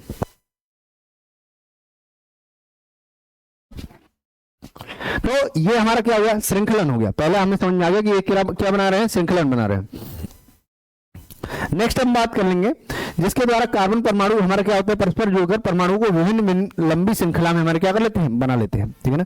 इसी गुण को हम बोलते हैं श्रृंखलन गुण। दूसरा होता है चतुर्संयोजी कार्बन कार्बन संयोजकता। 4 होने के कारण जनरली हम जानते हैं, जैसे अगर मैं बोलूं कि यहाँ पे आपको एग्जाम्पल भी दे रखा है, जैसे अन्य परमाणुओं के साथ भी ये बनाते हैं, जैसे CH4 है, तो CH4 में अगर आप बॉन्ड बनाएंगे तो ये कितना है, ये हाइड्रोजन के साथ बॉन्ड बना लिया। किसके साथ बना लिया, हाइड्रोजन के साथ बना लिया। अगर मैं बोलूं क्लोरीन के साथ बना रहा है, किसके साथ, क्लोरीन के साथ, तो CCl4 हो जाएगा। CCl क्या हो जाएगा, 4। तो यहाँ कितना हो जाएगा, कार्बन के साथ ये क्या बना लिया, Cl जुड़ गया, चट्टू। तो मुझे क्या समझ में आ रहा है, यहाँ पे हर बार इसका जो कार्बन के साथ जो बंध बन रहा है वो कितना, सहसंयोजक बंध, जिसको बोलते हैं कोवेलेंट बॉन्ड बन रहा है। 1 2 3 4, 4 ही तो बन रहा है। ऐसे ही यहाँ पे भी 1 2 3 4, तो हर बार चतुर्संयोजकता प्रदर्शित करेगा। क्या होगा, चतुर्संयोजकता। पहली बात क्या समझ में आई, श्रृंखलन बनाता है। दूसरी बात समझ में आई, चतुर्संयोजकता प्रदर्शित करता है। और तीसरा अगर मैं बात कर लूं अन्य परमाणुओं के साथ, वैसे तो ये जुड़ेगा हाइड्रोजन, ऑक्सीजन, नाइट्रोजन, हैलोजन, ऐसे ही आप कई सारे हमारे समझ सकते हैं, या सल्फर के साथ सहसंयोजी बंध ही हमेशा बनाएगा, आयनिक बंध नहीं बनाता है, ध्यान रखिएगा। सहसंयोजी का मतलब कोवेलेंट बॉन्ड ही बना रहा है, हमेशा बनाएगा, ठीक है ना। और बहु आबंध बनाने की प्रवृत्ति, बहु आबंध बनाने की प्रवृत्ति का मतलब क्या हो गया, सहसंयोजी बंध में, जैसे हमने अभी बात किया जब एल्काइन ग्रुप पढ़ रहे थे या एल्कीन ग्रुप पढ़ रहे थे, तो वहां CH2 बन रहा था, मतलब ये डबल बॉन्ड हो रहा था। इसी तरीके जब मैं यहाँ ट्रिपल बॉन्ड की बात कर रहा था, ये ट्रिपल बॉन्ड भी बनाता है, तो ये 2 बॉन्ड भी बनाता है, 3 बॉन्ड भी बनाता है आपस में, कार्बन का कार्बन से। इसलिए इसको बोल रहे हैं बहु आबंध बनाने की प्रवृत्ति। 4 बॉन्ड तो कभी होता ही नहीं है, 2 होता है, 3 होता है, बस यही होता है, और 1 होता है। तो छोटे आकार के कारण कार्बन क्या करता है, बहु आबंध भी बना लेता है, और इसकी प्रवृत्ति हमेशा क्या होती है, ज्यादा पाई जाती है, जिस कारण से अनेक अस्थायी यौगिक बनाता है। अनेक क्या बनाता है, अस्थायी यौगिक। और ये जरूरी नहीं कि कार्बन का कार्बन से या हाइड्रोजन के ही साथ हमारा यह बॉन्ड बन रहा है। यहाँ पे कार्बन डाइऑक्साइड, जैसे अगर मैं फार्मूला बनाऊं तो कार्बन डाइऑक्साइड में भी हम बात कर लेंगे, ये डबल बॉन्ड के साथ हमारा क्या होता है, कनेक्टेड होता है। तो इस तरीके से हमारा क्या होता है, ये बॉन्ड फॉर्मेशन होता है। और आपको समझ में आ रहा है कि ऑक्सीजन, नाइट्रोजन अन्य के साथ भी बनाता है। 3 बातें आपको समझ में आई। पहली बात श्रृंखलन बनाता है, दूसरा चतुर्संयोजकता, और तीसरा बहुआबंध बनाने की प्रवृत्ति। इसी को अपने लैंग्वेज में आप लिख देंगे, रट्टा मारने की कोशिश नहीं करेंगे, समझ के आप बातें करेंगे, ठीक है ना। आगे बात कर लेते हैं। नाम पूछा और यहाँ पे मैंने नाम लिख दिया है, खैर कोई नहीं, मैं इसको ब्रेक करके बताता हूँ। यहाँ ध्यान दीजिएगा, CH3COOH है। तो हमें नंबरिंग करते समय या IPSC नाम लिखते समय मुझे एक बात पता है कि जब भी होता है, जिधर से नंबरिंग स्टार्ट करते हैं, जहां से हमारा क्या होता है, क्रियात्मक समूह, जिसको बोलते हैं फंक्शनल ग्रुप, हमारा स्टार्ट होता है। इधर से नंबरिंग अगर करेंगे तो 1 हो गया, और इधर कितना हो गया, 2। तो हमेशा इधर से ही करेंगे, इधर से नंबरिंग क्यों नहीं करेंगे, क्योंकि ये हमारा गलत हो जाएगा। ये हमारा क्रियात्मक समूह नहीं, क्रियात्मक समूह कौन सा है, ये है COOH। तो COOH कौन सा क्रियात्मक समूह है, हम जानते हैं कार्बोक्सिलिक ग्रुप है। कौन सा ग्रुप है, कार्बोक्सिलिक ग्रुप है। कार्बोक्सिलिक ग्रुप में अगर मैं बात कर लूं तो हमारा क्या जुड़ता है, ओइक एसिड जुड़ता है। क्या जुड़ता है, ओइक एसिड जुड़ता है, जिसको बोलते हैं क्या, ओइक अम्ल बोलते हैं। क्या बोलते हैं, ओइक अम्ल, ठीक है ना। तो यहां पे अगर मैं बात कर लूं, 2 कार्बन है, कितने कार्बन है, 2। तो 2 पे क्या होता है, एथ होता है, तो यहां पे हो जाएगा एथिन। क्या हो जाएगा, एथिन। और इसमें ओइक जुड़ जाएगा तो एथेनोइक एसिड हो जाएगा। क्या हो जाएगा, जिसको बोलते हैं अम्ल बोलते हैं, हिंदी में क्या बोलेंगे, अम्ल, ठीक है ना। इंग्लिश वाले ध्यान रखेंगे, यहाँ पे जब हम बात कर रहे थे तो एथेन हम लिखते हैं, लेकिन एथेन में से हम ई हटा देते हैं, एथेन में से ई क्या कर देते हैं, हटा देते हैं, ओइक ऐड कर देते हैं, और क्या कर देते हैं, एसिड। तो ये हो जाएगा एथेनोइक एसिड। क्या हो जाएगा, एथेनोइक एसिड। यहां पे अगर मैं बात कर लूं, इसका IPSC नाम लिखना है, कार्बन कार्बन के बीच 3 बॉन्ड बन रहा है। कार्बन कार्बन के बीच 3 बॉन्ड बनता है, तो आपको बताया गया है एल्काइन ग्रुप चलता है। कौन सा ग्रुप चलता है, एल्काइन ग्रुप। तो कितने कार्बन है, 1, और कितना है, 2। किधर से भी कर लीजिए, इधर से या इधर से, बात एक ही है, क्योंकि जहां से हमारा ट्रिपल बॉन्ड स्टार्ट हो रहा है उसको काउंट करते हैं। इधर से भी एक ही है, इधर से भी एक ही है, दोनों क्या है, सही है, दोनों क्या है, सही।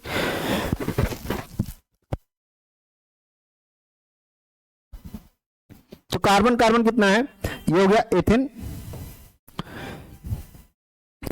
एथिन, एथाइन है ना हमारा, एथ प्लस आइन, तो क्या हो गया, एथाइन, सॉरी एथाइन। इंग्लिश वाले याद रखेंगे, एथ तो हमारा रहेगा, इसमें आइन जोड़ देंगे। क्या जोड़ देंगे, आइन। तो इथाइन हो गया। जनरल नाम इसका एसिटिलीन भी होता है। क्या होता है, एसिटिलीन। तो ये भी आप ध्यान रखेंगे, लगे हाथ। और यहां पे आगे बात कर लेते हैं हम। अगला है हमारा यहां से। अब देखिए फिर वही बात आ गई कि हैलोजन ग्रुप है। कौन सा ग्रुप है? हैलोजन। हैलोजन भी हमारा क्या है? ये क्रियात्मक समूह है जिसको बोलते हैं क्या? फंक्शनल ग्रुप बोलते हैं। तो मतलब नंबरिंग किधर से स्टार्ट करेंगे? इधर से स्टार्ट करेंगे, 1 2 और 3। तो जब नंबरिंग यहां से स्टार्ट कर रहे हैं तो कितने कार्बन के हमारे चेन बन रहे हैं? 3 बन रहे हैं। कितने बन रहे हैं? 3। जब भी हैलोजन आता है, चाहे वो फ्लोरीन हो, चाहे क्लोरीन हो, चाहे ब्रोमीन हो, चाहे आयोडीन हो, इसका हमेशा यही बनता है फ्लोरो, क्लोरो, ब्रोमो और हम बात कर लेंगे आयोडो। ये हमेशा कैसे लगता है? ये अनुलग्न के रूप में लगता है। किसके रूप में लगता है? अनुलग्न के। तो अनुलग्न का मतलब कैसा? प्रीफिक्स के रूप में यूज करते हैं, ठीक है ना। तो यहां पे आपको ध्यान रखना है, ये क्लोरो हमारा कहां होगा? आगे हो। क्लोरो और कैट है 1 2 3 है, सिंगल बॉन्ड ही बनेगा सब। तो हमारा क्या है? एल्केन ग्रुप चल रहा है, तो मैंने क्या लिखा? प्रोपेन लिखा। क्या लिखा? प्रोपेन। कैसे पता लगा सिंगल बॉन्ड?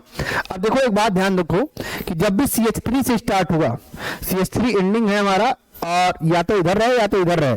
ध्यान रखना जब भी CH3 रहेगा, नॉर्मल सी बात है कि CH3 हमेशा क्या बनाएगा? सिंगल बॉन्ड ही बनाएगा। CH3 हमेशा कैसे बनाएगा? सिंगल बॉन्ड बनाएगा। क्यों? यहां देखो जब ब्रेक करोगे तो ये 3 हाइड्रोजन यहां पे कनेक्टेड हो जाएगा, कार्बन का कार्बन के साथ यहां पे बात कर लेंगे, तब भी हमारा कितना हो गया? 3। तो ये सब क्या कर रहा है? Single bond. और सिंगल बॉन्ड है मतलब एल्केन ग्रुप है। कौन सा ग्रुप है? एल्केन ग्रुप है, ठीक है ना। तो ये बात आपको ध्यान रहे, हमेशा ऐसे ही मिलेगा। और CH2 अगर लास्ट में हमें दिख रहा है, डबल बॉन्ड बनता ही है, डबल बॉन्ड बनता ही है। और CH अगर मुझे दिख रहा है तो क्या होगा? ट्रिपल बॉन्ड बनता ही है। और कोई ना जुड़ा है तब ये बात ध्यान रखना, ऐसा ना हो कि वहां हाइड्रोजन ऑक्सीजन कुछ ऐसे जुड़ा है। बस ये ध्यान रखना, लास्ट में ऐसा कुछ दिखता है तो आपको अपने से अंदाजा लगाना है कि ये CH3 दिख रहा है और CH2 बीच में आ रहा है। इट मींस कैसा है? एल्केन ग्रुप है, ठीक है ना।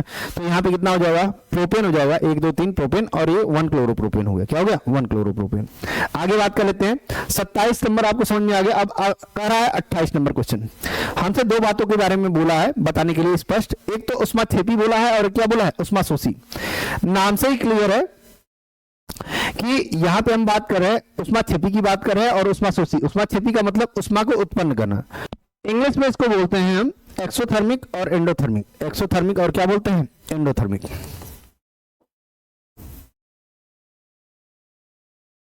तो हम जानते हैं यहां पे हम बात कर रहे हैं उष्माक्षेपी की बात कर रहे हैं, मतलब जो उष्मा हमारी क्या करती है, जिस रासायनिक अभिक्रिया में उत्पादों के साथ हमारी उष्मा निकलती है उसको बोलते हैं उष्माक्षेपी अभिक्रिया।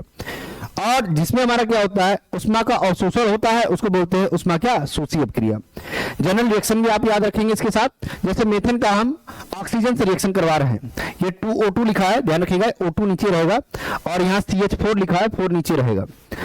तो ये बना रहा है कार्बन डाइऑक्साइड बना रहा है, H2O बना रहा है और क्या बना रहा है? ऊर्जा दे रहा है, जिसको बोलते हैं उष्मा दे रहा है हमारा। तो यहाँ पे जब मेथेन का ऑक्सीजन से रिएक्शन करवा रहे हैं तो कार्बन डाइऑक्साइड और क्या बन रहा है? वेपर के फॉर्म में हमारा बन रहा है, मतलब उष्मा निकल रही है। और हमारा क्या हो रहा है? यहाँ उष्मा अलग से भी निकल रही है, ये हमारा वेपर के फॉर्म में, मतलब जल का ही वेपराइज फॉर्म हमारा निकलेगा, ठीक है ना। तो यहाँ उष्मा निकलती है। और यहाँ पे अगर मैं बात कर लूं लेड नाइट्रेट, अभी आपने पढ़ा था, जब भी लेड नाइट्रेट, कभी कभी आपसे डायरेक्ट ऐसे ही क्वेश्चन पूछ देगा, लेड नाइट्रेट को गर्म करने पर क्या मिलेगा? क्या होता है जब लेड नाइट्रेट को गर्म करेंगे? तब भी आपको पता होना चाहिए कि यहाँ पे लेड के ऑक्साइड, नाइट्रोजन डाइऑक्साइड और ऑक्सीजन हमारा क्या होता है? बनता है। तो ये बात आपको क्या होनी चाहिए? पता होनी चाहिए। पीछे भी करवाया भी था ये रिएक्शन, सेम करवाया था, तो उससे भी आपको समझ में आ जाएगा। कई बार आपको इसमें ही मिल जाएगा, क्या बोलते हैं, क्वेश्चन में ही मिल जाएगा ऐसा सेम तरह का क्वेश्चन। अगला है 6 नंबर क्वेश्चन कर रहा है पीएच मान क्या हो? पीएच मान क्या है ये आपसे पूछ रहा है, और आपसे पूछ रहा है इसका हाइड्रोजन आयन सांद्रता से क्या संबंध है। बहुत ही विशेष क्वेश्चन है। हम जानते हैं पीएच जो होता है, पीएच का मतलब होता है, मैंने बताया था, पी का मतलब पावर होता है, पी का मतलब क्या? पावर। एच का मतलब H प्लस की पावर। यहाँ पे पावर का मतलब हम बात कर रहे हैं सांद्रता की बात कर रहे हैं, जिसको पावर को बोलते हैं क्या? H प्लस की सांद्रता कितनी है? H प्लस की सांद्रता, जिसको बोलते हैं हम क्या? कंसंट्रेशन। क्या बोलते हैं? कंसंट्रेशन। जो पी होता है ये ग्रीक वर्ड पोटेंस से मिलकर बना है। किससे मिलकर बना है? पोटेंस। पोटेंस का मतलब भी क्या होता है? पावर। पावर का ही मतलब हम यहाँ बात कर रहे हैं, सांद्रता से बात कर रहे हैं। H प्लस का मतलब क्या? H प्लस हमारा आयन है, तो हम बात कर रहे हैं H प्लस की सांद्रता हमारी कितनी है, इसके बारे में बात कर रहे हैं। साइंटिस्ट जो थे वो कौन से? सोरेनसन साइंटिस्ट थे, जिन्होंने इसके बारे में क्या किया था? खोजा था। मैं बात कर रहा हूं अम्लों और क्षारों की प्रवृत्ति को हम जलीय विलयन में हाइड्रोजन आयन की सांद्रता नापने के लिए हम इसका क्या करते हैं? यूज करते हैं। और आप जानते हैं इस बात को कि पीएच जो स्केल होता है वो 0 से हमारा कहां तक? 24 14 के बीच में होता है। यहाँ पे अगर मैं बोलूँ 7 से इधर जाने पर अम्लता हमारी बढ़ती है, और यहाँ पे बात कर लेंगे इधर की तरफ क्या होती है, क्षारकता हमारी बढ़ती है, जिसको हम बोलते हैं बेसिसिटी और एसिडिटी। तो यहाँ पे मुझे एक बात समझ में आ रहा है, एक फार्मूला होता है pH equal to minus log H plus होता है। pH इक्वल टू कितना होता है, minus log H plus. Log की कुछ बेसिक चीजें आपको यहाँ पे थोड़ी सी पता होनी चाहिए कि जब क्वेश्चन आता है तो थोड़ा सा क्या हो जाए, आसान हो जाए लगाना, अदरवाइज थोड़ा सा दिक्कत होता है। इसका कुछ क्वेश्चन कभी हम कर देंगे अगर पूछेगा तब। यूपी बोर्ड के क्वेश्चंस में ये ज्यादा क्वेश्चंस आता है, कभी काल करके H प्लस या OH माइनस के आपके पूछ देते हैं साइनता। अगर आएगा तो मैं उसको करवा दूंगा, आप उसके लिए निश्चिंत रहिए। जब मैं यहाँ पे बात करता हूं H प्लस की आयनों के मोल पर लीटर में, ये सांद्रता हम किसमें मापते हैं, शुद्ध जल का अगर हम माप रहे हैं तो कितना होता है, ये होता है 7। आपको देखिए यहाँ पे दे रखा है, तो इसको एक्सप्लेन करके हम बता भी दे रहे हैं। जैसे लॉग में हमें बता रखा है, ये कितना दे रखा है, 1 गुणे 10 घाते माइनस 7 दे रखा है, तो 1 का तो कोई मतलब है नहीं, 10 घाते माइनस 7 का हम बात कर लेते हैं। माइनस में लॉग है, और लॉग जब भी होता है तो यहाँ पे कितना होता है, 10 घाते माइनस 7, यही तो दे रखा है, ये दे रखा है ना। अब यहाँ पे मुझे क्या है, यही pH स्केल है, ये क्या है pH स्केल। एक फार्मूला होता है लॉग में, आप जानते हैं लॉग m/n। तो जब भी ऐसा होता है, सॉरी लॉग में तो बेस हमारा क्या होता है, 10 ही होता है। अगर m की पावर n है तो n कहां चला आता है, बाहर, n कहां चला आता है, बाहर, तो हो जाता है log m, और ये कितना ये हो जाएगा, ये तो होगा। तो यहाँ पे अगर मैं बोलूं ये 10 है, अगर जैसे माइनस 7 इधर आएगा तो माइनस, यहाँ n था तो कहां चला आया था, n आगे, तो माइनस 7 हो गया, और यहाँ कितना हो जाएगा, log 10 और बेस 10। log 10 बेस 10 कितना होगा, 1 होगा, कितना होगा, 1 होगा। तो यहाँ से जब सॉल्व करेंगे तो कितना आएगा, 7 आएगा, कितना आएगा, 7, ये हो जाएगा 7 हमारा। तो यही तो आप पढ़े हो कि शुद्ध जल का हमारा pH कितना होता है, 7 होता है, कितना होता है, 7। यहाँ पे अगर आपको डाउट आ रहा है log 10 बेस 10 कैसे 10 हुआ, तो आप एक बात और याद रखिए कि जैसे 10 की पावर 1 होता है तो कितना आता है, 10। इसको अगर लॉग में लिखना है तो आप यही लिखेंगे, लॉग जो 10 आया मेरा रिजल्ट जो आया वो यहाँ लिखा जाएगा, और बेस जो रहा हमारा क्या यहाँ लिखा जाएगा। जो पावर में होता है वो कहाँ लिखा जाता है, बगल में, ध्यान रखना, पावर बगल में लिखते हैं, जो हमारा रिजल्ट आता है वो इधर लिखते हैं, और जो हमारा बेस होता है वो कहाँ लिखते हैं, इसके नीचे लिखते हैं। तो इस तरीके से आप याद कर लेंगे, तब भी आपका क्या है, सही है। क्वेश्चन अगर आता है तो मैं करवा दूंगा, आगे अभी देखते हैं जो भी होगा पेपर में, ठीक है ना। हमेशा सांद्रता किसमें मेजर करेंगे, मोल पर लीटर में करेंगे, ये बात आपको समझ में आ रही है। आगे चलते हैं, हम बात कर लेते हैं खनिज और अयस्क में अंतर बताइए। आपसे कह रहा है, ये बात आप जानते हैं, खनिज और अयस्क में अंतर, जिनको हम बोलते हैं क्या, मिनरल बोलते हैं, और क्या बोलते हैं, और बोलते हैं, ठीक है ना। मिनरल और में हमें क्या करना है, डिफरेंस बताना है, जिसको हम बोलते हैं प्राकृतिक पदार्थों में जो हमारे धातुओं के रूप में यौगिक पाया जाता है उनको बोलते हैं खनिज। मतलब जब खनन करने गए, खुदाई करने गए, माइनिंग करने गए, उसी समय जो मिला उसको क्या बोला, खनिज बोला। क्या बोला, खनिज। खनिजों से जो लाभदायक और सुविधापूर्ण ढंग से धातुएं प्राप्त की जाती हैं उन्हीं को बोलते हैं अयस्क। जैसे बॉक्साइट की बात कर लेंगे, सी बात कर लें, बॉक्साइट की बात कर लें, तो बॉक्साइट क्या है, एल्युमिनियम का अयस्क है, जिसका फार्मूला होता है Al2O3। कितना होता है, Al2O3। आपको अयस्क और धातु से भी रिलेटेड आपको क्वेश्चन क्या होनी चाहिए, याद होनी चाहिए। इसका एक चार्ट मैं किनारे अभी डाल दूंगा, आप उसको क्या कर लेंगे, रेफर कर लेंगे, क्योंकि वो आपसे पूछता है 1 नंबर के क्वेश्चन में कि हमारा बॉक्साइट कौन सा है, कोरंडम किसका है, ठीक है ना। इसी तरीके हमसे पूछ देता है कि सिनेबार किसका होता है, इसी तरीके कई सारे हमारे, तो उसको क्या कर लेंगे, आप याद कर लेंगे। मैं एक चार्ट यहाँ पे क्या कर रहा हूँ, डाल दे रहा हूँ यहाँ पे। तो इसी तरीके दूसरा अगर मैं बात करूँ, खनिजों में धातुओं का प्रतिशत हमारा क्या होता है, काफी बड़ी मात्रा में होता है। जो धातु होता है उसका प्रतिशत हमारा क्या होता है, बड़ी मात्रा में। जैसे हमने खुदाई करने गए तो हमें क्या हुआ, कई सारे पदार्थ मिले धातु के रूप में, तो पूरा हमारा क्या हुआ, वहां परसेंटेज मात्रा हमारी क्या होती है, धातु की कम होती है। जबकि अन्न में धातु के प्रतिशत हमारा क्या होता है, कम होता है। जो हमारे और सब होते हैं उसमें हमारा खनिजों को छोड़कर उनमें क्या होता है, धातु का परसेंटेज कम होता है। धातुओं की प्रतिशत हमारा मात्रा सभी अयस्कों में पर्याप्त होती है, क्योंकि अयस्क उस स्पेसिफिक धातु से ही मिलकर बना होता है। हम खनिज से ही अयस्क को प्राप्त करते हैं, ये बात आपको ध्यान रहे, ठीक है ना। कुछ खनिजों में हमारा क्या होता है, बहुत अधिक अशुद्धियां होती हैं, धातु के निष्कर्षण में रुकावट डालती हैं। हाँ ठीक है, अच्छी बात है। हम जानते हैं खनिज में कई तरह की हमारी चीजें मिलेंगी, उससे हम जब अलग करेंगे तो अयस्कों में हमारे आपत्तिजनक अशुद्धियां नहीं पाई जाती हैं, क्योंकि वो हमारा क्या होता है, अयस्क उस मेन धातु से ही मिलकर बना होता है। उसके कुछ ऑक्साइड होंगे या कुछ और हमारे उसके साथ मिला हुआ, सल्फाइड मिला हुआ, ये हमारे क्या होते हैं, आपत्तिजनक अशुद्धियां नहीं होती, यहाँ होती है। यहाँ क्या होती है। इसके बाद बात करेंगे, सभी खनिजों को धातु निष्कर्षण में के लिए उपयोग नहीं किया जा सकता है। जितने होते हैं सारे के सारे खनिज सबको नहीं कर सकते हैं, सभी खनिज अयस्क नहीं होते हैं, ये बात विशेष ध्यान रहे। कभी कभी ये हमें क्या होता है, वैसे तो यहाँ पे आपको असर्शन रीजन का क्वेश्चन नहीं देता है, जिसको आपको सीबीएसई बोर्ड के क्वेश्चन में देता है तो वो करवाएंगे। खनिज अयस्क नहीं होते, ये ध्यान रखिएगा। अयस्क खनिज है, अयस्क खनिज है, खनिज अयस्क नहीं है। मैं जानता हूं कि अयस्क किससे मिलकर बना होता है, अयस्क मिलकर बना होता है खनिज से, तो खनिज अयस्क नहीं हो सकता, लेकिन अयस्क खनिज हो सकता है। तो बात वही बोल रही है, खनिज अयस्क नहीं होते हैं। सभी अयस्कों को धातु निष्कर्षण के लिए हम क्या करते हैं, यूज करते हैं। तो ये बात आपको समझ में आ रही है। हमें बेसिक बातें यहाँ पे समझ में आनी चाहिए और इसका आप नोट बनाएंगे। क्या बनाएंगे, नोट। आगे चलते हैं। हमसे कह रहा है अगला उपभाग 3 का क्वेश्चन आ गया, बायो का क्वेश्चन आ गया। कौन सा आ गया, बायो का। देखिए ध्यान से, कह रहा है उपभाग 3, भोजन के पाचन में लार की क्या भूमिका होती है। विशेष ध्यान रखिए, क्वेश्चन इंपॉर्टेंट है आपका। 2-2 नंबर का क्वेश्चन है, हमें जहां तक याद है 28 नंबर क्वेश्चन है आपका, 2-2 नंबर का क्वेश्चन है सारा। आगे कितना है, 2-2 नंबर का। 31 नंबर क्वेश्चन ही बस आपका 3-3 नंबर का है। तो भोजन के पाचन में लार की क्या भूमिका। आप जानते हैं मुंह में लार ग्रंथियों से लार हमारा क्या होता है, निकलकर चबाए हुए भोजन में हमारा क्या हो जाता है, ये मिलकर अच्छे से चिकना और लसलसा बना देती है। मतलब वो भोजन के साथ अच्छे से क्या हो जाता है, मिल जाता है। जब मिल जाता है जिससे भोजन नली में आसानी से हमारी क्या हो जाती है, फिसल जाती। मतलब जब ये सलाइवा जिसको बोलते हैं, लार जो बनता है, लार ग्रंथिया, वो किसकी क्या बनती है, लार को बोलते हैं सलाइवा। इंग्लिश में क्या बोलते हैं, सलाइवा। सलाइवरी ग्लैंड जिसको बोलते हैं लार ग्रंथि, सलाइवरी ग्लैंड को क्या बोलते हैं, लार ग्रंथि। तो लार ग्रंथि के साथ ये मिलकर हमारा क्या हो जाता है, आसानी से उसको क्या कर लेता है, भोजन नली में फिसल सकता है। इससे अधिक अगर मैं बोलूं, महत्वपूर्ण यह है कि लार में उपस्थित एंजाइम एमाइलेज मंड के जटिल अणुओं को शर्करा में विखंडित कर देता है। मतलब जो हमारे एमाइलेज होते हैं, एमाइलेज भी हमारा मदद करता है। आप ऐसे समझिए, जो फूड आप खाते हैं, फूड को हमारा शर्करा में, शुगर फॉर्म में कन्वर्ट करने का काम कौन करता है, यहां जो करता है उसको बोलते हैं एमाइलेज। क्या बोलते हैं, एमाइलेज। जिसको बोलते हैं कार्बोहाइड्रेट जो होता है फूड का, उसको हम शुगर के रूप में कन्वर्ट करने का काम हमारा कौन करता है, शर्करा के रूप में कन्वर्ट करने का काम हमारा कौन कर रहा है, यही कर रहा है, एंजाइम कर रहा है, जिसको बोलते हैं एमाइलेज बोल रहे हैं। और इसको मंड के रूप में हमारा क्या होता है, ये जटिल अणुओं को शर्करा में विखंडित कर देता है। मंड की अपेक्षा अगर मैं बात कर लूं, काफी सरल मंड हमारा जो होता है वो हमारा क्या होता है, सिंपल फॉर्म होता है, जो हमारा क्या करता है, भोजन को पाचन में मेन भूमिका निभाता है। और यही से होकर हम जानते हैं कि जब हम खाना खाते हैं, मुंह में लार होती है, अच्छे से लार मिक्स होता है, सलाइवा जिसको बोलते हैं, वो मिक्स होता है। मिक्स होने के बाद आहार नाल से क्या होता है, पेटों पे जाता है। पेट में जाने के बाद वहां भोजन क्या होता है, वहां HCl रिलीज करता है।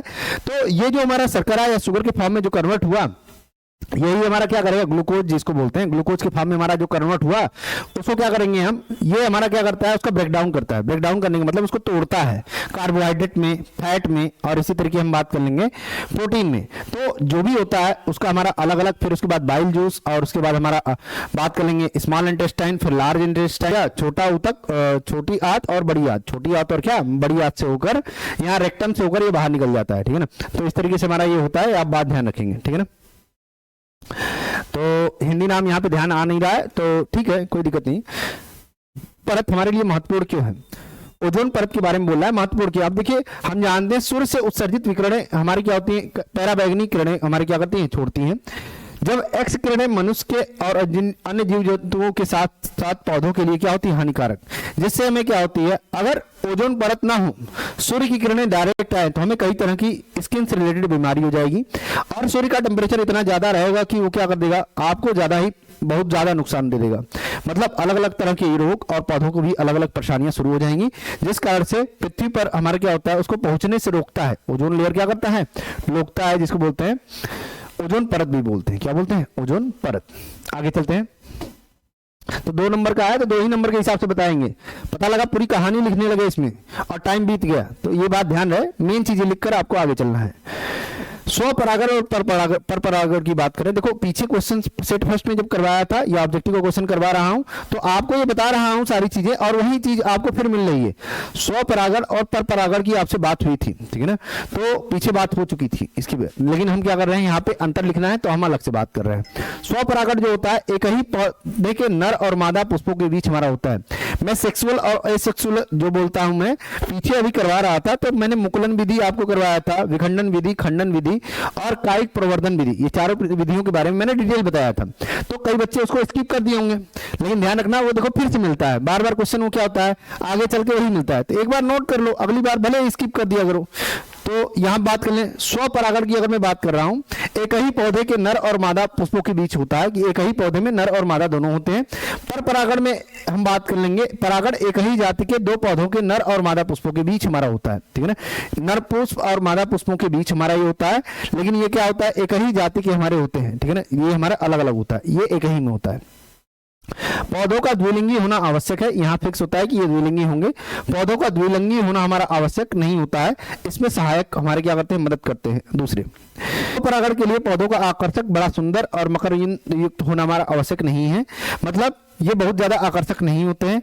लेकिन इसके लिए हम बात कर लेंगे पौधों का आकर्षक, बड़ा सुंदर और मकरंद युक्त हमारा होना क्या है, आवश्यक है। पर परागण में यह कम परागकणों की आवश्यकता होती है, और यहाँ बात कर लेंगे अधिक परागकणों की आवश्यकता होती है, ठीक है ना। तो ये हमारा क्या है, स्वपरागण और पर परागण में हमारा क्या है, डिफरेंस है। आप नोट कर लेंगे और इसको क्या कर लेंगे, याद कर लेंगे, ठीक है ना। चलते हैं आगे। आगे बात कर लेंगे, हमें दे रखा है, यहाँ से मैंने इंग्लिश और हिंदी दोनों ही डालने के प्रयास किए। जो बच्चे इंग्लिश मीडियम के हैं वो यहाँ से नोट कर लेंगे। आपका कंटेंट स्क्रीनशॉट में डाल ही रहा हूँ। यूपी बोर्ड इंग्लिश मीडियम के कुछ बच्चों ने मैसेज किया था, पर्टिकुलरली भी किया था पर्सनल मैसेज, और कुछ बच्चों ने कमेंट बॉक्स में किया था, सर इसको करवाइए। तो मैं क्या कर रहा हूँ, नीचे डालने का प्रयास कर रहा हूँ, आप उसको रेफर करिए। मैं बताऊंगा हिंदी ही, मैं क्या बताऊंगा, हिंदी। कुछ वर्ड इंग्लिश आ जाएंगे, वो अलग बात है, ठीक है ना। तो यहाँ पे क्या बोल रहा है, परिवार नियोजन के बारे में बोल रहा है। किन्हीं दो स्थायी विधियों को संक्षिप्त में टिप्पणी लिखिए। देखिए, मानव जनसंख्या की वृद्धि को रोकने के लिए परिवारों में संतानों के जन्म को नियंत्रित करना हमारा क्या है, परिवार नियोजन कहलाता है।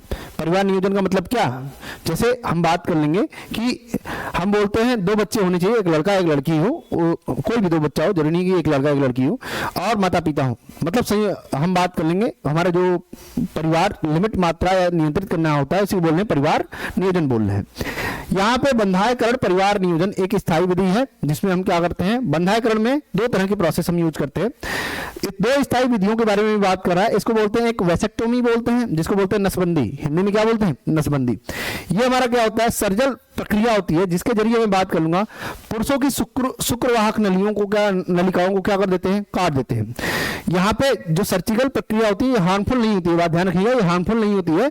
यहाँ शुक्रवाहक नलियों को काट दिया जाता है, या मैं बात कर लूं बंद कर दिया जाता है यहाँ पे। तो शुक्राणु वीर के साथ पुरुष लिंग तक हमारे नहीं पहुंच पाते हैं, उस कारण से गर्भधारण हमारा नहीं हो पाता है, ठीक है ना। इसे नसबंदी भी बोलते हैं, या स्निप के नाम से भी हम क्या करते हैं, जानते हैं। यही चीज आपको नीचे इंग्लिश में लिखा हुआ है, तो आप इसको क्या कर लेंगे, रेफर कर लेंगे। मेनली बात यही है हमारी। दूसरा हम बात कर लेंगे, जो दूसरा विधि है उसको बोलते हैं हम क्या, उसको बोलते हैं ट्यूबेक्टोमी। क्या बोलते हैं, ट्यूबेक्टोमी। ट्यूबेक्टोमी जब मैं बोल रहा हूं तो इसका होगा महिला नसबंदी। क्या होगा, महिला नसबंदी, नलबंदी नहीं होगा, महिला क्या होगा, नसबंदी। ध्यान रखना, महिला नसबंदी होगा, यहाँ पे गलती लिख गया है वहां पे। तो कह रहा है महिलाओं या स्त्रियों की अंडवाहिनियों, जिसको बोलते हैं ओविडक्ट, को काटकर शल्य ऑपरेशन द्वारा हम क्या कर देते हैं, शल्य प्रक्रिया द्वारा, जिसको बोलते हैं ऑपरेशन द्वारा बांध दिया जाता है। तो अंडवाहिनियां शुक्राणु अंडाणु का निषेचन नहीं कर पाती हैं, मतलब ये कंबाइंड शुक्राणु और अंडाणु जब तक मिलेंगे नहीं तब तक तो निषेचन होगा नहीं। तो यहाँ पे हमारा आगे का प्रोसेस ही नहीं होता है, इसलिए बोलते हैं इस प्रोसेस को ट्यूबेक्टोमी। तो दो प्रोसेस है, आपको समझ में आ रहे हैं। एक तो बोला आपको कौन सा प्रोसेस, ये बोला आपको वैसेक्टोमी, जिसको बोलते हैं नसबंदी, ये पुरुष नसबंदी होती है वैसेक्टोमी। और यहाँ पे अगर मैं बात कर ले रहा हूँ, दूसरा है ट्यूबेक्टोमी, जिसको बोलते हैं महिला नसबंदी। नलबंदी नहीं है, ध्यान रखना, नसबंदी है, ये महिला नसबंदी है। आगे चलते हैं। तो यहां तक बातें क्लियर है, आगे बात कर लेते हैं। कह रहा है हमसे कि किन्हीं दो पादप हार्मोन का नाम लिखिए और कार्य लिखिए। देखिए यहां पूछा दो है, मैंने बता सारा दिया है, चार बताया है, तो तुम क्या कर लेना, दो ही लिखना पेपर में। चार इसलिए बताया हूं कि बाद में अगर फिर से आता है तो ये तो तुम नोट किए रहोगे, तो ज्यादा नोट करने की जरूरत नहीं पड़ेगी तुमको। तो यहां देख लेते हैं, कह रहा है हमसे कि पादप हार्मोन के नाम चार प्रकार के होते हैं, हम जानते हैं। एक तो होता है ऑक्सिन, और एक होता है जिब्रेलिन, एक होता है साइटोकाइनिन, एक होता है एब्सिसिक अम्ल, ठीक है ना। तो यहाँ पे अगर मैं बात कर लूंगा, ये वृद्धि रोधक होता है मेनली, एब्सिसिक अम्ल हम बात कर लेंगे, वृद्धि रोधक होता है। ऑक्सीन हमारा क्या होता है, ऑक्सीने नहीं होगा, ऑक्सीन होगा। इंग्लिश में भी इसको यही बोलते हैं, ऑक्सीन ही बोलते हैं। कोशिका की लंबाई में वृद्धि, कोशिका विभाजन में सहयोग, और पौधों की गतियों पर नियंत्रण करने का काम जो हमारा कौन करता है, पत्तियों को गिरने से रोकना, बीज रहित फलों में उत्पादन में सहायता करना, ये सारा काम कौन करता है? ऑक्सिन करता है। ऑक्सिन क्या है? हमारा एक हार्मोन है जो पौधों के वृद्धि में, लंबाई को बढ़ने में, कोशिका के विभाजन में, पत्तियों को गिरने से रोकने के लिए, बीज रहित फलों को हमारा क्या करना? उत्पादन में सहायता करना, इन सब में ये हमारा ऑक्सिन क्या करता है? ये हार्मोन हमें मदद करता है। ठीक है, इसी तरीके बात कर लेंगे, जिब्रेलिन की बात कर लेंगे। जिब्रेलिन क्या करता है? भोजों के शीघ्र अंकुरण में हमारा क्या करता है? सहायता करता है, और बौने पौधों की लंबाई में वृद्धि करने में भी हमारा क्या करता है? जिब्रेलिन हमारा मदद करता है। पौधे की पत्तियों को चौड़ी करने में भी सहायता करता है। देखिए एक बात ध्यान रखिए, ये तो हमें हार्मोन ऐसे दे रखा है, हार्मोन के बारे में बताइए।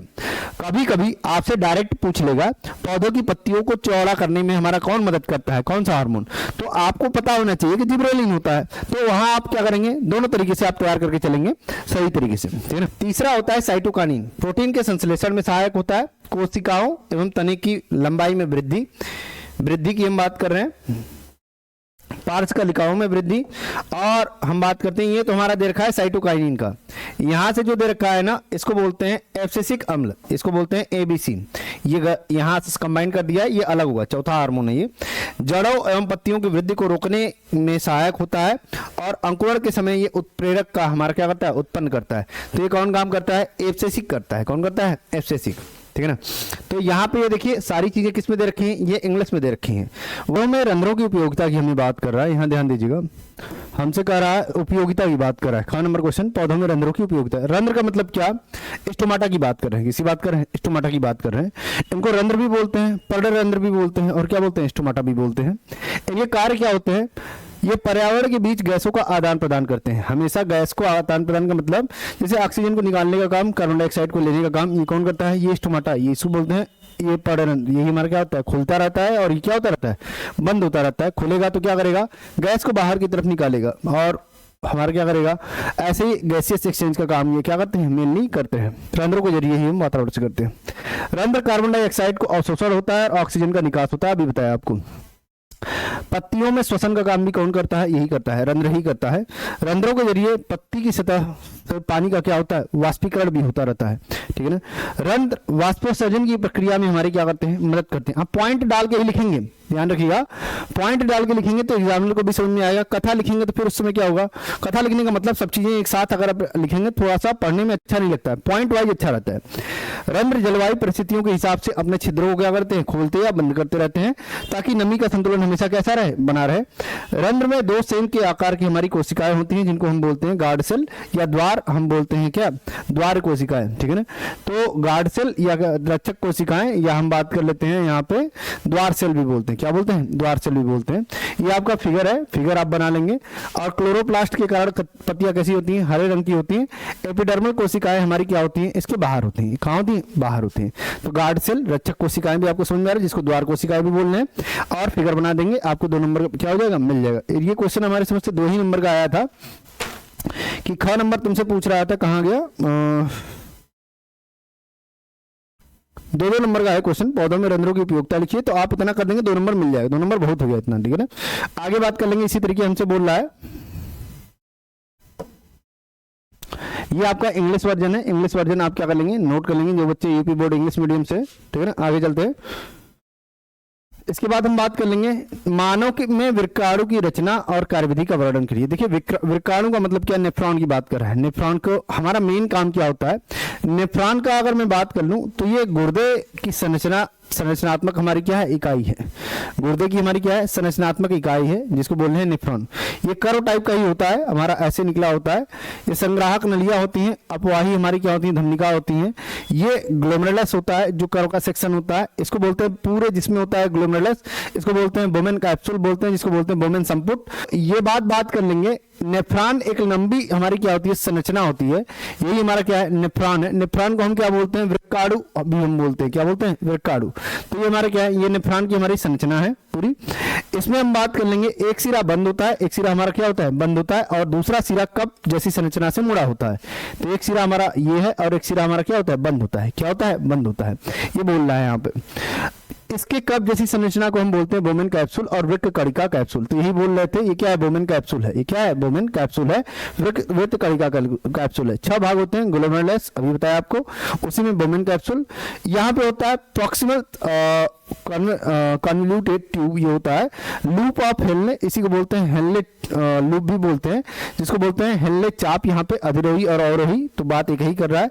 डिस्टल कन्वोल्यूटेड ट्यूब है और कलेक्टिंग हमारा क्या है, डक्ट है। तो यहाँ पे बात करें कुंडलित नलिका होती है, और ये हमारा क्या है, ये हमारा दूसरा नाम दे रखा है, इंग्लिश में नाम दे रखा है, तो आप याद कर लेंगे, कन्वोल्यूटेड ट्यूब भी आप याद कर रखेंगे। देखो होता क्या है, बायो की कई सारी चीजें आपको इंग्लिश में याद करना ज्यादा आसान है, हिंदी में याद करेंगे थोड़ा क्या हो जाता है, टफ हो जाता है। तो स्तनधारियों के गुर्दे में अगर मैं बात कर लूँ, स्वस्थ वयस्क में 1 से 1.5 मिलियन हमारे क्या होते हैं, मिलियन का मतलब अभी आपको बताया था 10 लाख, तो इतना हमारा क्या होगा, इतने नेफ्रॉन्स होते हैं, आप इतना समझ लीजिए। 30 से 35 mm या 1.2 से 2.5 इंच ही होती है इनकी लंबाई लगभग।